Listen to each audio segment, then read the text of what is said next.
Now, what we do here is dependent upon what you'll be able to do later in the week. If you're able to do another recording, say Thursday or Friday, then this is an expectations video. If not, then it's a preview. I can, yeah, I'll be able to do another one this week. Huh? I'll be able to do another one this week. Okay. And this one will be of like a expectations, like what do we expect from Anthony Richardson? What are we expecting? You know, who's your breakout player for defense, breakout player for offense, what we expect the team to do, you know, that kind of stuff. I mean, because the season's about to begin, and that's the kind of stuff that we need to get out because most people have already done it, but I prefer to do it right before the season starts. You know? Yeah. Because I personally wanted to see training camp and preseason before I make any kind of, you know, predictions or anything like that. I got you. But, so how's things going on your end? Man, it was a long weekend. Well, yeah. Went to the Bama game Saturday, then flew to Vegas Sunday morning, went to the LSU USC game last night, hopped on a 1:30 red eye, got back here at 8 in the morning, tried to take a nap, went to the gym, had to pick the kids up. It's just been a long, I haven't slept since. Well, I slept, I guess, technically Saturday night. Yeah, Saturday night. I didn't sleep Sunday night. Oh, wow. Because I went straight to the airport, and then the flight was 3 hours from Vegas to here. But, you know, I sleep like shit on the plane. Yeah. Comfortable. I can't sleep sitting up, so. Yeah, so just like, I don't know, man. It's just been a long day. You imagine having to do like a Europe trip on a plane? That'd be awful to try to sleep on. You'd be so jet lagged. I did, but luckily they put us all in first class, and we had the ones you could like lay down in. Okay, that would be good. Yeah, that was cool. And it's like 5 hours, 5-6 hour flight, but it wasn't as bad as yeah. I don't know the difference between, say, business and coach and first class. I understand coach and first class, but I don't know where business class Business is like they give you a little bit more room than coach, and like there'll be like a different like extra cushions on like the seats and stuff. Like there might be like a little extra like head cushion back here for you, but the seat won't be as wide as like first class. Okay. You know what I mean? But it'll still be like a bigger seat. It'll be like better cushions on the seat, like shit like that. All right. Like, so like Delta's Delta Comfort, and you can tell like we'll go first class and you keep walking back and those are the comfort seats. And those are a little bit better. They got the little extra headrest thing, and you can go back to where the peasants sit. I don't give a fuck sometimes. I'm like, yo, just get me there. No one knows by the time when you walk off the plane, nobody knows where the fuck you were sitting anyway. Nobody cares. I remember when I first got in the league, I was like, I'm flying first class everywhere. I don't care about that stuff no more. I wouldn't know. I've only flown one time, and I was like 15 years old, and I had like a layover in Chicago, and I was 15, and I had never flown before, and I was by myself. Damn. Yeah. They had I was staying with my aunt and uncle in Sturgis, South Dakota for a year, just to kind of help out there because both my aunt and my uncle were working, and they had a kid, and they didn't want to. They had a younger child than me, so I was basically doing the babysitting and cleaning and stuff like that. They paid me. Yeah. And then I also got to, you know, hang out in a different place and learn different stuff for a year. And then when it was time to come home, no one wanted to come and get me, so they just paid for a flight, and they were like, all right, just tell whoever's there to help you get from your flight to the next flight in Chicago. And I was like, okay. That's kind of rough. I could have ended up in Russia. I don't know. Right, you didn't know where the hell you were going. Mm-mm. Russia back in the late 80s, that would have been awful. Hell yeah, you probably needed that. All right.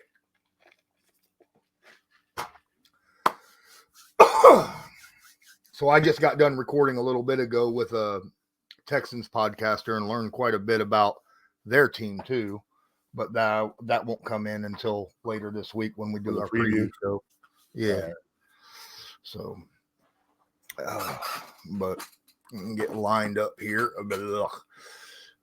Brand, where's the videos? There's the videos. All right. And we're at 6 minutes right now. Perfect. All right, here we go. Hold on 1 second. Okay. All right. Let me know when. I'm ready. Okay. All right. 3, 2, 1. Hey everyone, I'm Alyssa, an Indianapolis Colts cheerleader for the 2024 season, and this is Believe in Colts. Welcome back to Believe in Colts. I'm Lawrence Owen. With me as usual is my guy, Donald Thomas, and today we're going to go over, it's not quite time to really preview a game, so we're going to do our expectations, predictions for the season, and kind of go from there. See what, I mean, there's a lot to go over in that type of aspect because we haven't done that yet this year. You know, I mean, we've already had preseason, training camp. We've had a bunch of different types of interviews and players and coaches and things of that nature. And it's time to hedge our bets. All right. So, Donald, we got this upcoming season coming up, and it starts this weekend. And oh my goodness, we're going to have a long season as we have the last few years, 17 games, 18 weeks, maybe more depending upon where you're sitting on that. I'm just curious. The biggest focus right now is easily our starting quarterback, Anthony Richardson, right? The guy who only played a few games, got hurt, sat out the season, played a little bit during preseason, was up and down during training camp. Just what does Richardson need to do to succeed this year and for him to have what you consider a successful season, and what's your expectations? Well, first off, are we just going off of my let's just go off of my perspective, right? I went to a lot of practices during training camp. I went to 2 out of the 3 preseason games. I know some people around the facility, around the building still that I'm in, know and all that good stuff. The success of Anthony Richardson, not even the team, the success of himself is going to solely depend on how much humble pie he can eat, and also how he has to understand the player that he is and where he is in his development. And I only say that because from a teammate perspective, from a guy who, if I was on that 53-man roster right now and I had your quarterback is the guy who leads the charge. He is the leader of the offense, if not the whole team in many, situations. And he's got to be a guy that, like, when he takes the field, like, I'm ready to run through a brick wall for it. And I don't think the Colts have that right now in Anthony Richardson. I'm just going off of what I visually see, what I've heard, and just the perspective that the persona that he puts out. Like, I want him to be a great quarterback. I want to see everybody succeed. And I truly, truly mean that. But I've also seen a lot of guys that don't succeed because they can't get out of their own way. And so, and I'm solely talking off just of players that I've talked to, what I've observed. Like, All right, I'll give you a perfect example, right? And we can dive into this, but I'm glad we started off the conversation with this. I watched in the last preseason game. Okay, let's take it back. I watched in the first preseason game, or the second one when he didn't play, Anthony. I watched his demeanor on the sideline. I watched his focus that wasn't there. I watched how in tune he was with the game, which he should have been more engaged in it. It just wasn't serious. Like, you're going back into your rookie season. You only played 4 games. Yeah, you had the headpiece in. You got a hoodie on, got your jersey on over it. You're dancing to every song. You're joking around. Yo, you should be, what's the call? All right. Looking at the defense, you should be engaged in all of that. You got to keep your guys engaged. You should be not dancing and chilling, and this ain't a night off. This is mental reps. Yeah. This is mental reps. So, like, I'm watching this. I'm sitting there watching this. I'm row 4. I'm right behind the team. I'm watching it. I'm like, yo, this is not. And I'm by myself. I came to the game by myself. I sat by myself. You know what I'm saying? Like, I didn't talk to nobody. I just watched. And then I went to the last game. And I watched as the offense took the field and the O-line jogged out there. Receivers jogged out there. Tight ends, running backs all jogged out there. Who walked the whole way out there? Right? So, like, now I'm in the huddle and I see my quarterback who's walking like he's – yes, he had a good drive the first drive. He drove down. Cincinnati played a very vanilla defense, right? There's holes. You expose them. But you should be able to do that because you're an NFL quarterback, 100%, and you're a starter. So you should be able to do that. It felt great, whatever. Came off, walks out again the next series, right? Walks out again. And I said I went with one of my guys. I said, yo, he walked out. That would have bothered me. I said, then he walked out again. I said, see what I'm talking about? He's like, yeah, see. I was like, you can't walk out. Jog out there with your brothers. Like, you're about to take, this is the battlefield. You're about to go to war. Like, walk out there, jog out there with him. So he goes out there, he throws the pick 6. I said, watch this. Next series, I said, I guarantee you he runs out on the field. What'd he do? Because he got a slice of humble pie right there, right? So all I'm saying is this, is that when we talk about Anthony, I think he has, like I said before the last episode that we did together, I think he checks all the boxes physically. So I'm sorry, phone. Checks all the boxes physically, right? But when it comes down to making sure that, is he a leader? Like, excuse me, how well is he going to lead this team? And how serious does he take this for his development? I question that. And that could be his demise for the year. It could really hurt the Colts. Because I don't know how much Joe Flacco talks to him as far as mentoring and, like, you know, all the above. Like, I don't know that. And I'm not going to speak on that. But I know that there needs to be more. Somebody's got to do something, because I feel like this game, and I'm sorry, man, I go on a tangent, but this is a lot of stuff that's built up. It's changed so much. We cater to the players so much. We like, it's so laid back and lackadaisical, and it's not their fault, because this is all they know, right? But when I came in, it was real militant. It was you praying to make it through practice.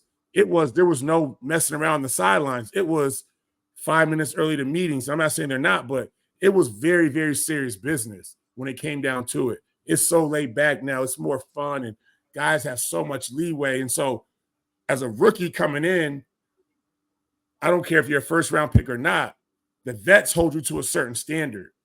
I don't know if that standard is being held right now, because I'm seeing a lot of vet-like qualities in Anthony, who's only played 4 games in the NFL. You don't walk on the field, brother. You got to be a leader. You got to be a student of the game, because you are the most important. You have the hardest position in all sports. I said that last season. Quarterback, to play quarterback in NFL, in my opinion, is the hardest thing to do in sports. I'll debate anybody till the cows come home. So you got to be a leader. You got to take this thing serious. You can't show these qualities, because guess what? Guys don't believe in that. I can't go to battle when we get in that huddle and you tell me we need this 3rd and 1 with, 10 seconds ago, and we're down by 4 points, and we got to score a touchdown. that you're going to get that for me. You're going to make that good throw, or you're going to make the right decision, because I don't know how you're going to grasp that moment. I don't know how much film I'm not saying he doesn't, but what I'm saying is I don't know if guys will run through that brick wall for him just yet. And that, when you see successful teams, I guarantee you that Kansas City O-line will run through a brick wall for Patrick. 100%. You know what I'm saying? Like, there's a difference. And you see that when they take the field. We have to mature, and we have to hold guys to a higher standard in order for us to be successful this year. So basically, this first game is going to be kind of a mental check for him, was what you're saying, in the aspect of if we end up getting, down early or something of that nature, you better see a very seriousness to him, rather than just chit chatting and dancing or whatnot on the sideline. He needs to be more on his iPad or talking to the coaches, or even when the defense is on the field, looking at the other team's offense and seeing what they're doing, that kind of stuff. If he's not on his iPad and talking and figuring stuff out, maybe talking to the offensive line about different things that he sees from the defense, and when it comes to the blocking and stuff, to help him out. I could see that a lot, but at the same time, you was talking about making the right decision, right, with Anthony Richardson. And obviously, the preseason games that he played, yes, they were RPOs, but not one defender out there on the field against him believed that he was going to tuck and run on an RPO decision, right? I mean, it's preseason. You don't do that. So now that the season is coming along, he's got to make those decisions. Is he going to take the ball? Is he going to hand it off? Is he going to throw the football? He's got to make those proper decisions, where most of the time it was either hand off in preseason, it's hand off the football or step back into the pocket. He wasn't taking off. So, right. And everybody knew that. So, and that in itself, yes, he's got to make the right decisions on that, but he's got to be able to take a run once in a while as well to keep the defense with that thought in mind, right? He needs to. I know a lot of people are going to, but he shouldn't take off that because of injuries. And I'm like, no, just make sure you get down or something of that nature, or run out of bounds, whatnot. But you got to be able to take off once in a while just to keep the defense on their toes and honest with it, so that they're not either crashing down on Taylor or crashing down on you, because they know you're going to drop back to pass every time you don't hand it off. That in itself, because he is a big mobile quarterback, that's like a third of his game that is available on the field. And if you take that away, he's a third of the quarterback that he would be, or 2/3 of the quarterback that he would be if you took that away from him. So yes, he's got to be able to do it, but he's got to make the right choices when he does do it. Right. There's been times where I've seen where he should have probably, watching the hot read on a RPO, hey, if this guy takes off, I should probably go, and you'd see the guy take off and Anthony just handed the football off or stepped back into the pocket, and he should have took off where the vacant area was going to be, in a run in an RPO, if that was an option. But I'm pretty sure it was. I mean, if you see something like that, you take it. So when it comes to Anthony Richardson, where are you expecting this? Because obviously, I mean, yes, it's a sophomore season, but it's basically like his rookie season, right? I mean, because he didn't get a whole lot of play time last year, and he's still, learning and getting to know the guys around him on the field in a game time experience. It's a little different than practice. Where do you feel Anthony is at right now, after all the watching and his actual abilities, his quarterback ability, just his ability to be a quarterback itself rather than, just the leadership aspect of it, but, the actual work part of it where he's on the field and making decisions and stuff like that. What's your expectations of where he's going to be at that point? I think from a standpoint of making decisions, the correct decisions, right? I think he's still at the rookie level, right? And so there's different levels of rookie levels that when we think about quarterbacks in the past, I think he's like right in the middle of the pack when it comes to that. Just because I haven't seen enough yet, like that's the only reason why I'm saying that. But I'll say this, like you said something like he has to learn how to when he's going to run the ball, when he's going to hand it off, when he's going to do X, Y, and Z, right?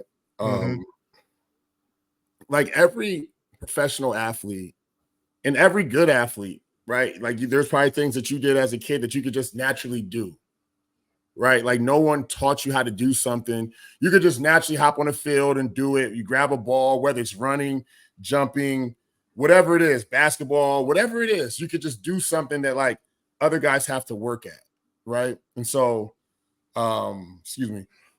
with Anthony, I think he's just so naturally gifted as an athlete that running with the football was always part of his game, where that was his like safety valve. Whether it was predetermined before the ball was snapped, or if it didn't look good, I don't have to take time to like make sure that it doesn't. I'm just telling you it doesn't look good, I'm out. Because I know I can get some yardage because I can just do that. I'm elusive, I'm big, I can run fast, I can take hits, I can run guys over. Like you can imagine Anthony playing high school football. But he was just running dudes over. Oh, yeah. You see what I'm saying? And even at Florida, like he was running dudes over. Like he was running, like so. But when you get to the league, like you always, I tell guys all the time, you run into that one dog every now and then. Like, and same thing for me in my career. I remember vividly in college, and I don't mean to run off on a tangent. I just think this all ties in. It was easy. I was always just naturally strong. I could always just, move a guy. That was my ability, was to move people. And I remember we were playing Syracuse. It was the first time I really felt somebody with equal strength that I went up against. And we had that first hit. And I usually would just like get you, like, give you like, and it didn't happen. Like he countered. And I said, ooh, okay. I like the challenge, right? But like you're not gonna come up against that dog every play, right? So like you can develop bad habits, is what I'm saying, because you can get away with it. Like I remember I got in my rookie year, my coach said he watched a lot of me from college. He said, "Hey Donald, like, excuse my language, he said we ain't doing that one-handed blocking shit out here. You get away with that in college. You can't get away with that in the NFL." It was true, but I was just so used to being like, to where it was like I would sometimes get caught in a bad predicament where I was like, all right, make sure I use both my hands. Because like in college, I can just hold you off like this. So I say all that to say this: like Anthony's so naturally gifted that sometimes it could be to his demise a little bit. So he has to really learn. I think it's great that Joe Flacco's there because he's a seasoned veteran quarterback that's won a Super Bowls, had a ton of success. Like he's older, obviously now, but he can bring a lot of, wisdom to Anthony to help him in his decision-making process. I think that there's still work in progress, obviously. I think that there's a lot to work on, but you can't work on those things until it's live reps. We could talk about them all day. We could watch the film. You could be ready for it mentally. You might see that picture, but you got to make that decision right then and there when you see it from the film to your eyeballs to real life. You got to, boom, it's decision-making time. So he's got to learn that, right? And I think there's going to be some times where, like, he's going to run with the ball and he might try to pitch it and pitch phase might be off. He might be late a little bit. There might be, a fumble there or, there might be something where, like, he decides to run and guys are coming downhill and there's going to be a lot of that. So I'm just interested to see his decision-making because it's going to have to happen pretty quick here. He's going to have to make, some decisions here. Like I'm telling you right now, If you don't think Houston's got something cooked up for him, you're crazy. They're going to try him right off the gate. Oh, yeah. But I got a feeling that, Shane Steichen's got stuff drawn up to make things a little bit easier on Richardson as well. I mean, that is something that we saw a lot of last year, where we were bailed out because of Steichen's ability to draw up plays and the right times to use those plays, catching defenses off guard and kind of protecting your quarterback a little bit as well, not just with Richardson, but last year also with Gardner Minshew, I think. Can I ask you a question, though? I don't mean to cut you off. When do we take the training wheels off to where we don't have to make all this, put them in good position, put them in great situations? Like, when is it when I can just take the whole playbook and be like, 3rd and 6, I can call these 15 different places. I know he's ready for that. As to where we have to have a lot of checkdowns, because look at it like this, right? There's other quarterbacks out there. The playbook's wide open, right? Like, they're going to get the team in good positions, right? They're make sure that they get the receivers to where they need to be, right? So we won't have to have all these safety valves in the offense, right? I think sometimes, and I'm not saying just in this situation, but this is in football, period, or any sport, there's a lot of limitations in that thought process. Mm-hmm. When I have a guy who, if I take him in the first round, this is anybody, take him in the first round, I have to keep tweaking things so that he can be successful. Well, then why did I take him in the first round then? I'm ready to go at some point, but I get it. He got hurt, so we have. But I'm just saying, in general, moving forward as we go, like, this is where the learning curve has to start, and this is for everybody, to where you don't have to make sure, like, let's just say, like, we take a tackle in the first round, and he's struggling all year in pass pro. So I got to bring the tight end in to chip. So what does that do? That hurts my passing game with the tight end now, because he's getting out late. Sometimes he has to stay in just to help him block. Well, damn it, why did I take him in the first round? Why do I have to slide the protection every time to help this guy out, right? And I have a short side. Now the quarterback's always throwing hot because we're sliding the protection one way, opposite. So I'm saying all that just to be like, at some point, like you just asked, when is it going to happen? It has to happen pretty quick. Yeah, I think that has a lot to do with when you're able to see that his pre-snap read is good enough to be able to make adjustments to the play, to take advantage of something that he might see on the field on the defensive side of the ball. When you start seeing that more and more and more, I think that's when the training wheels come off and you're able to be like, all right, I feel comfortable with him now. He can see the field and know what the defense is doing before they do it, or, the split second that they are doing it, and he's able to do something. So I think that's when it happens. And you're right. I haven't seen that yet from him yet. Obvious when a defensive player, tips their hat when they're blitzing or something, everybody on the stadium and then at home sees, hey, that guy's, getting ready to come. But you seeing him like just kind of slide over a little bit a player, and you're like, oh, okay, he's coming this way, or, they're going to do this specific defensive play. I should probably, change into an off tackle run rather than a sweep, because they're going to be out wide, or something of that nature. I think that's when the training wheels come off. Yeah. Let's flip over to the defensive side of the ball. We're talking about our young quarterback for the offense. Let's talk about that premier position on the defense that is a rookie this year. That expectations. I think expectations for Laiatu Latu is pretty high. I have them pretty high for myself. I had them high when the Indianapolis Colts drafted him. And from what I've seen, all the reports and what I've seen on the practice field and the preseason games, he's lived up to everything that I expected him to be. Now, he's not a 4-year vet yet. He's still got some learning to do. He's got a lot of stuff that, a young man needs to learn and develop.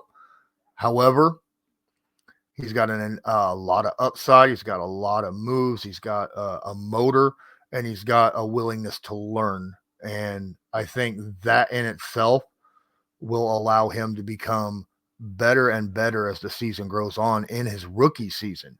Mhm. And I actually have higher expectations production wise from Laiatu Latu than I do Anthony Richardson, which is kind of an odd thing to say, but I expect Latu to have a double digit sack season. And I'm not saying he's going to have 15, 16 sacks, but I could see 10 to 12, and the Colts haven't had that since Justin Houston. I mean, years ago, right? We haven't had a double digit sack guy and someone that can consistently get pressure on the quarterback, right? And things of that nature. So I have a pretty high expectation of Laiatu Latu this season. And I've stated that earlier, and I'm doubling down on that right now from everything I've seen. What are your thoughts about Laiatu Latu and your expectations for him? Yeah, I mean, like I said last episode we did together, I was impressed by him. I think that they're putting him in a good position to be able to rush. I think he's going to be in some good sub packages where he can just go and be him. I question at least a little bit of the run game, him stopping the run. I think he's, big enough and stout enough to be able to stop the run. It's just stopping the run on the NFL level at a consistent level. I just want to see it, right? I want to see how he uses his hands, sets the edge. He's able to, penetrate, get into gaps, get back vertical, shoulder square to line of scrimmage to see where the ball's going. I just want that takes time and reps. But, what I was really impressed with was I think he had an NFL ready body. Like I was surprised by it. And like, here's the deal. Besides last night, right, LSU USC game, nobody's watching West Coast football. I'm just going to throw it out there. Like, let's just be real. Like, UCLA comes on, and I'm like, had a long Saturday with the kids or whatever, and I sit down on the couch, and that finally the house is quiet, and I turn on ESPN, and I'm like, is this live? It's 11:30 at night. I'm like, who's watching this? So he flew under the radar for me, right? But now that I'm getting a chance to see him really play, I'm like, all right, man, this kid can go. So I'm really excited to see where his rookie season goes, right? Like before you said it, I was gonna say, I mean, I'll give him on the low end, I'm gonna give him at least 9 sacks, not 10. I'll give him 9 sacks this year. I mean, like I think he's gonna be in some packages where he'll be a little bit more fresh. He'll come in, hit him with some moves, create some pressure, get some sacks. I think he's going to be the guy to watch out for that the Colts really needed to when you want to hit it right for a first round draft pick. I think they know that they're like, all right, yeah, we finally really hit it. And here's the deal: like I can't even compare Latu to Richardson when it comes to rookie seasons. Just because it's a quarterback and it's a where there's so much less thinking to do. Like, I'm not saying you're wrong. You're spot on right. But, like, that quarterback position is like either you're going to come in and you're going to have a Joe Burrow-ish year. You're going to have you're going to have like all these quarterbacks, Houston. Stroud. You're going to have a Stroud season, or are you going to have Justin Fields season, right? Or worse, right? Like, no, but I'm just saying, like, there's like, it's either here or there. And in the middle is like, okay, you got to get better next year. So, like, he's here and he's got to just make that jump. Unfortunately, he's still technically a rookie, but, Latu, I think he doesn't have a lot to think about. He knows how to get after the quarterback. He knows how to be disruptive. And quite frankly, I think he's going to be the guy that's going to be the bright spot. I think there's going to be some type of Latu kind of cheer or something like that where they're in the stands. Like Colts fans will make one up when he makes a play. So I'm excited to see him go this year, man, for real. Absolutely. I mean, the Colts players, both the first and second round rookies, the Colts players have said some pretty outstanding things about them. DeForest Buckner compared Latu with Bosa's rookie season when he was with Bosa over in San Francisco. He said he reminds him exactly like him.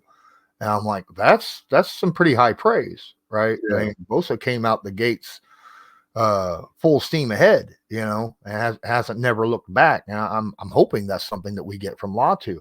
The other rookie, which has had a pretty good training camp, some ups and downs, but pretty solid overall. AD Mitchell, right? Mm-hmm. And the player that spoke highly of him, well, Michael Pittman Jr.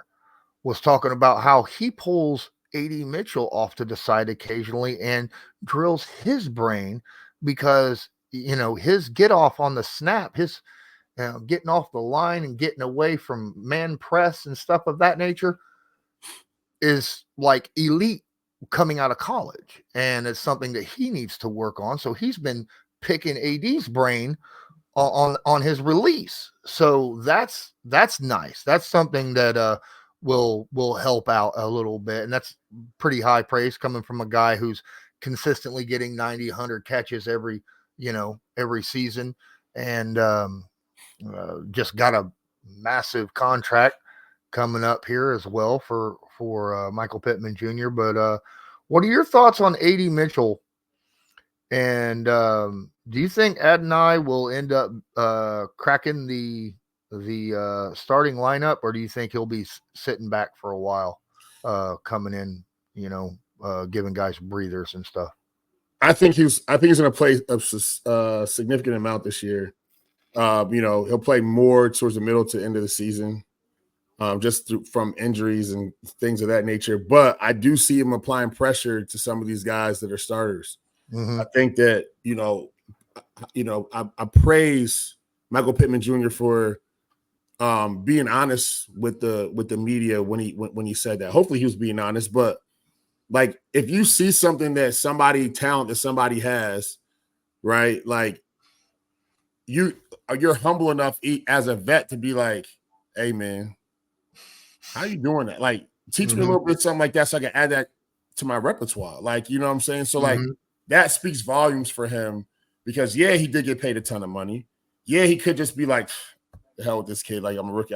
He's a rookie. I got my money. I'm just gonna do what I do and whatever. But he's like, nah, let me try to get better. Like, this, like you see him get off the ball, his release, blah, blah. It's crazy. Like, so I think that he does apply a little bit of pressure to some guys. I think that, to be honest with you, I think Alec Pierce is a guy that can see some of his catches go down if AD continues to get better. Alex had a very, very big training camp in preseason. He did. And so don't you do that though. last year he used to get working. I was mad because they never threw to him. And then occasionally he would drop the ball. Not a lot, but when in important times, right? Yes, when you needed it, it was like, come on. But I was always I'm still an Alec Pierce fan. I thought when I would come to training camp, he always made some good grabs. But it's different now. Like, you do it up in Westfield at Grand Park. I got to do it downtown, right? I got to do it on Capitol Avenue. So it's just a big difference, man, when the lights come on, who's going to perform. I think that AD has shown, some promising stuff in training camp. I think the Colts are excited to see where it goes. I don't think you just it's not set up just to throw him just right in the fire right now. I think he'll work his way in. Practice is going to be key for him. Just keep getting reps and timing down. And there's going to be an injury, unfortunately, that's going to, push him into getting more reps. And when he gets them, you got to make the best of him as a rookie. And that just goes for anyone, right? In any situation, when you get your shot, you make the best of it. So we'll see what happens with them. I think that the Colts have definitely upgraded their wide receiver group this year. I think they looked a lot better than they have in the past. I just, me and Reggie are still close. We talk at least 2 or 3 times a week, and he just seems like he's a lot more at ease a little bit than he was last year, with just like level of frustration as a coach and stuff like that, where he's more, this is a better group, they're getting it, like, you know what I'm saying? So, we'll see, man. I'm excited to see what he does, though. I'm excited. Oh yeah, I'm excited. I'm excited because this is a potentially, depending upon how Anthony Richardson develops and comes out and plays this year, this is potentially a very dangerous offense across the board. Great offensive line, improved wide receivers, and Jonathan Taylor, tight ends that you need a couple to step up, but or at least one of them to step up. But their talent is there at the tight end. They just need to do it. The thing that scares me the most is the secondary and the defense. It is what it is. I understand that they were young, but we gave up too many big plays last year over the top where safeties would bite right on underneath routes or draw play action or something of that nature, and they just get torched over the top, and you can't have that. You just the safety's called a safety for a reason, right? Yeah. Now, who's going to end up? Obviously, one of the safeties is Julian Blackman. He just signed that contract and he's extended. But the other one, that's the question mark. Who's going to be that guy to step up and be an eraser, basically, right? To stop that big play from happening. When we're going up against Texas right out the gate, and they've got weapon upon weapon upon weapon at the wide receiver position, right? And CJ Stroud that has no qualms throwing it downfield. None. Yeah. So they better be on, whoever's playing that free safety position need to be on top of their game. Yes. It is a big question mark. I think that we're all tired from that being the weaker spot. I think I don't know, man. It's one thing where you can't let veteran guys go, and I think Blackman has done enough to justify him getting rewarded. I don't know, like Nick, he's not bad, but it's not great either, right? And I like what he does in the underneath stuff. I just deep balls and stuff like that is just and Rodney Thomas, he can't catch anything. Yeah. I mean, and I like Rodney a lot, man. I do too. I like Rodney a lot. It's, you know what? Here's the deal. I think the D line's gonna be good enough to bail them out where they get pressure on the quarterback to make their job a little bit easier, But in the case that they don't,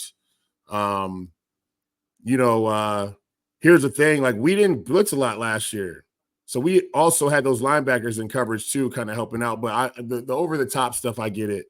It just comes down to discipline, man. These guys are young still, and they got to keep their eyes out of the backfield. They got to play the man in front of them or play their coverage and not bite on the play action, right? Like, let the linebackers bite on, and then you're the safety. Come downhill, clean it up, right? Like, you can't. Everybody can't bite, and then there's the ball. Yeah. You're biting too much, seeing a big play before ever happens right in front of you, thinking, ooh, if I jump this route, I can get an interception or something. And then you jump, and then no, you done bit on that daggone pump fake, and now it's over your head. You can't have that. You can't. No, I agree. I think that it's still work in progress. Unfortunately, week one is upon us. It's here. There's no running from it. So we shall see what happens on Sunday. I mean, it's going to be interesting to see with this group. I think that we can stop saying they're a young group, though. I mean, I get it, from Juju to Jalen. Yeah, to Jay. The list goes on and on. I think Dallas Flowers is the wild card for the corners. Mm-hmm. I like Dallas a lot. I like his style of play. I think he's aggressive. He's not scared to stick his nose in there. I think he's coverage wise, he gets beat on a couple things, but for the most part, he's scrappy. I want to see Juju step up. Mm-hmm. I want to see Juju step up. That's why I really am looking forward to seeing him play healthy this year and stepping up and playing well. See, I think I think we have the corners to play man more, especially the style of corners we have, because Juju and Jalen are not fast guys. Dallas is a fast dude, right?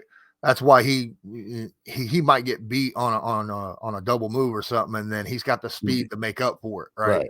Mm-hmm. But like you said, Juju and Jalen, they don't have the speed to make up for that stuff. They're more right in the face, type Press. cornerbacks, right? Long arms, able to reach in and knock things away or whatnot. I'm wondering if maybe Gus will start playing a little more man this year than what, his regular, cover 3 zone that he generally does with a 13% blitz percentage. That's what, averaging 4 blitzes a game. That's nasty. To me, that's just basically telling the other, we're playing vanilla, the whole game. I might send a blitz on 3rd and 12, if it ever shows its face. unless it's mandated for him to play a different style, he ain't playing a different style. I know, because he's set and he's been doing. That's who they are. I mean, like we said it last, like they all have their trademarks of how they call offenses, call defenses. They ain't changing. If you want them changing, you might as well just kick me out the building, because this is a style that I want to play. Like if you hired me to, so as Colts fans, we just have to. It's not what we're used to from the past, right? Yeah. But it was effective to a degree because we had the defensive line to allow us to not have to pressure as much. Yes. And we still do. One of the reasons why we grabbed Latu is one of the reasons why Ballard grabbed Latu, at the 15th pick, was to help with the pressures.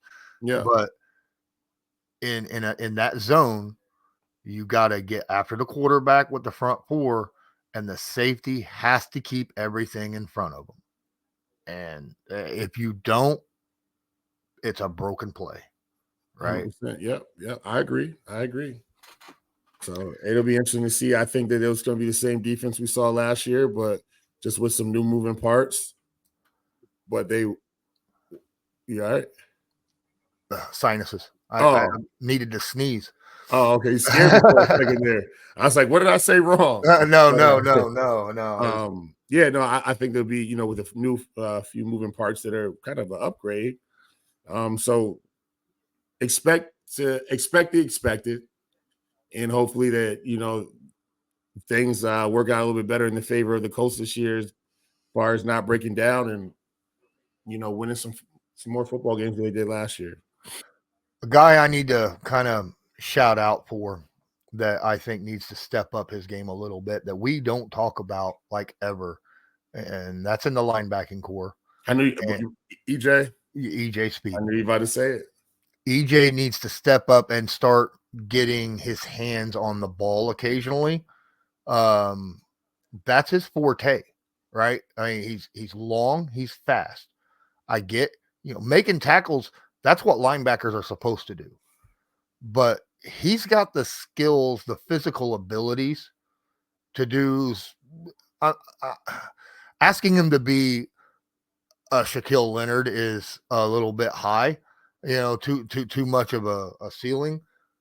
But when your coverage, I'd like to see a few things in coverage that I haven't seen from him since he's been out there. And I think he's got the abilities to do it. He's just got to do it. Right. And he's got his own, him and Z, they got their own podcast, and he likes to talk his shit. I want to see him back it up a little bit on the field. All right. Yeah. I want to see him get better. They talk about how, they're disrespected in linebacker comps and ratings, rankings of linebackers. Well, shut them up. Go out there and show it, because the one thing that we were able to do at all last year was get turnovers. We were awful at getting turnovers. And I mean, the defensive front, they could get, forced fumbles occasionally or force them, but the linebackers are around the ball more than anyone else. and they're the ones that need to come up and force turnovers, get picks, things of that nature, in my opinion. And it's time for them to do it. Well, I mean, you're going to get disrespected or overlooked when you don't win football games. So, as football players, it's a pride thing because you feel like you bring a lot to the table, and you feel like your numbers are there defensively to, warrant the words that you're putting out when you talk about it. And you're actually in the fire. I can play this game, right? But you got to win football games. You can't be a team that doesn't win the division or doesn't make the play. You just can't be that team and then expect for people to respect you. Yeah. Like no one's going to say you got a great offensive line and y'all never make the playoffs. No one's going to say you got this great quarterback and you never make the playoffs, right? Like the reason why I knew Matt Stafford was so good was because I actually played there, and I saw how talented he was. We just couldn't have a complete team. So, but no one was like, hey, every year Matt Stafford's a top 100 player, right? Because you weren't winning football games. So when it comes down to it, it's like you got to win football games. I think that EJ has, like I said about Anthony, all the intangibles. Not the biggest linebacker, more of a wiry, rangy kind of guy. Offensive lineman's kind of nightmare if he doesn't run downhill, because you want him to run downhill. Like, come on, we can run downhill all day. Like, you're just too light in the ass for that. So, like, I'll take that block on all day. But it's like when you're zoning up to him and he's moving, he sees it, he reads it, you better get moving because he's got the speed and elusiveness to dip under that block and get there. But and I watch him do it. Like, I watch him play like that. Oh, yeah. He'll get in there and make that play because he's faster than that offensive lineman come up to block him. And he reads plays well too. He reads plays well. That's one thing I think that really helps him out is he reads well. But like you said, in coverage. Now, you stick him on a tight end, he's covering him all day. He's covering a tight end all day. The problem is the Colts are in zone. I know. So he's not. That's why I'm saying, like, he'll cover him all day. But when you stick him in zone, like, here by now, though, you should be a pretty good zone coverage linebacker. Right. Yep. And so I see what you're saying when you say get your hand on the ball, get in there, blah, blah, blah, because you should know how to read that. You should know where you're at, who's coming through your zone, how to break on the ball, get there, whatever. I get that. So, but I knew you were going to say EJ. I just knew it. Like, something that's like, I think EJ flies under the radar. He does. I think EJ, rightfully so, I see why he's frustrated. I see it, but you got to win football games.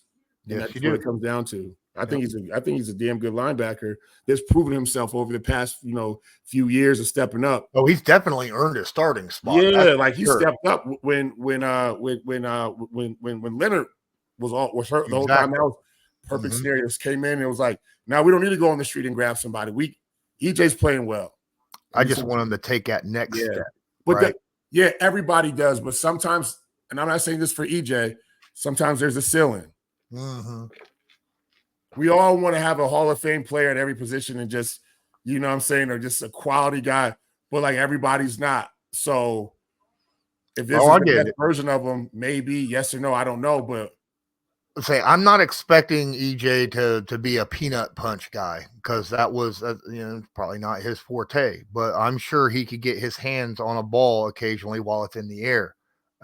Whether knocking it down or getting a pick or something, he's got the long arms, he's got the speed, he's got the ability. He's just got to read and react just a little bit quicker, I think, in order to make those things happen. Because there's been so many times I watched his fingers just barely miss a ball while it's in the air. And had he reacted just a little bit quicker or read that quarterback's eyes just a little bit better, I think he could have got it. So and I'm not saying it has to be a big jump, just a little jump up in the coverage section. And I think he becomes that guy that we need in the coverage. This might be the year where he makes that jump. I hope so. I hope so. Be the year. As long as guys recognize their inefficiencies, that's when you find out who real pros are because they work on those things. Now, I know last week you said you weren't ready to do a win-loss record, but the season starts next week, this upcoming week. You still don't want to? Listen, I want to be able to go to Kroger and be safe. Kroger's my spot, man. Kroger and Target. If you're in Carmel, and you might see me in Kroger and Target because I'm always in there looking for the best deals. But it's a tough one because of Richardson. It is, man. It could go either way. Mm-hmm. Like it could go either. You could be a 11, 12 win team, or you could be a 6, 7 win team. Mm-hmm. I'm going to say that we at least win 9. I think we're as good as the You're trying to be safe. 9 is a safe bet. That 9 is a safe bet. That's what I'm saying. We're going to at least win 9. I think. I'll go on the table and say I think we end up 10-7 and probably get a wild card spot. That's my prediction for the season. I think that we're at least one game better than what we were last year. We brought everyone back. We brought extra people in. We've improved as a football team, right?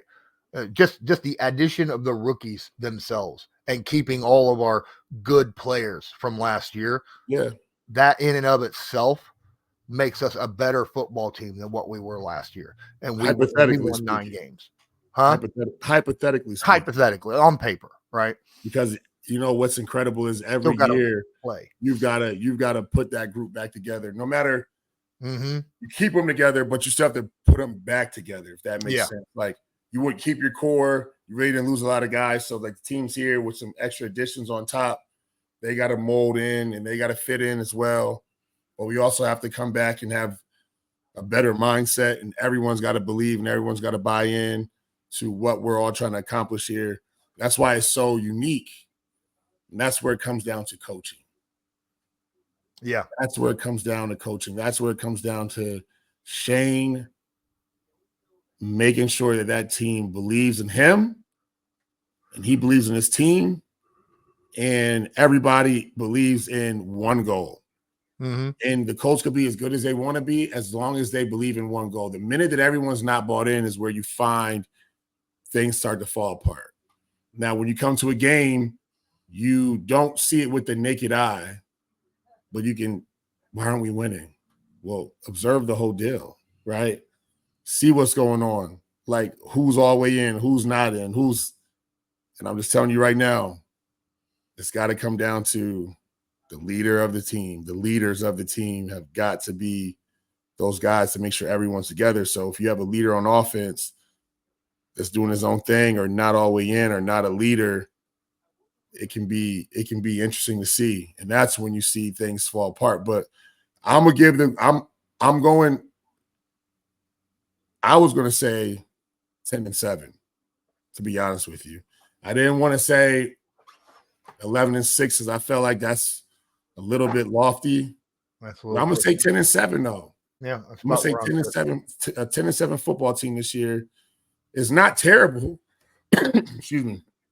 I mean, could be better, right? You want to be improvement over last year with a tougher on paper schedule, right?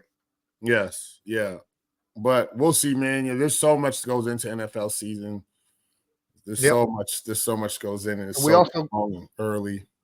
If the Colts lose week 1, don't lose your shit. No. Because, and I say this every year right before the season starts. Majority NFL teams, you don't see what they are till week 3 or 4. They're still finding themselves, right? Yeah. Week 1, week 2, kind of settling in, getting into their groove, finding out what they're going to be good at, what they need to do. So there's going to be, you're going to find some stuff out this upcoming week 1 game because Texas is a damn good football team. But yeah, I wouldn't lose it too much if we get blown out, then I might, if Richardson gets hurt for the season or something. No, we're not going to wood. Yeah, we don't need none of that, but yeah, we'll break down that on the next episode of this show because I was about to say something. I'll wait. Yeah. We'll break down the upcoming game on the next episode. Should be out later this week. But any final words? Yeah, so check this out. If you guys are watching at home cars. Spread the word, man. Yeah. I think to be honest, Lawrence, I think we dropped some gems up here. Just the perspective and how we bounce things off each other. In the talks, and as we continue to do this, like I'm starting not to hold my tongue more. You're probably noticing that more, but I think, people, whether they want to hear it or not, I'm just telling you, like, my perspective, but I'm giving it, we're giving it, it's just different. So, like, spread the word, man. Like the more people that can watch, and we get the followers up and all that kind of good stuff, I think it's just going to make the show better, man. So I'm excited for this year. I'm telling you guys now, strap up, because it's going to be a wild one. Put it like that. It's going to be a wild ride, but a fun one at that. I think every week's going to be something crazy to talk about. It wouldn't be, if it wasn't, then it'll be boring, right? And then it's not the NFL. So there's going to be crazy stuff to talk about, and I'm excited for it. I'm here for it. Absolutely. I'm not going to hold back. It's not going to be, this is not a sugarcoat show. It's also not all lemons, right? We're just going to tell you how we feel. And if something pisses us off, we're going to let you know. And if we're, proud about something, we're going to let you know that as well. So, and then of course the analysis that we're going to have from week to week. Well, I think that's going to do it for this episode. I mean, it's been about an hour. Holy crap. That's a long one. Almost want to make this into 2 episodes, but I'm not going to. It's going to be one big ass long show. Like he said, hit that like button, subscribe if you're watching on YouTube. If you're listening to this on an audio podcast, leave a review and a rating. We'd appreciate it. And share it, your favorite social media. Tell your friends, tell your family about the show. Get everyone to come in and hang out. Give us comments in the comment section so that we can see what your thoughts are as well. And maybe it'll give us ideas for talking points on the next show. And I think that's going to do it for this episode. I'm Lawrence Owen. That's Donald Thomas. This was Believe in Colts, brought to you by Bet Online. And as usual, go Colts. Go Colts. Do you believe? I just kept watching that recording line go on and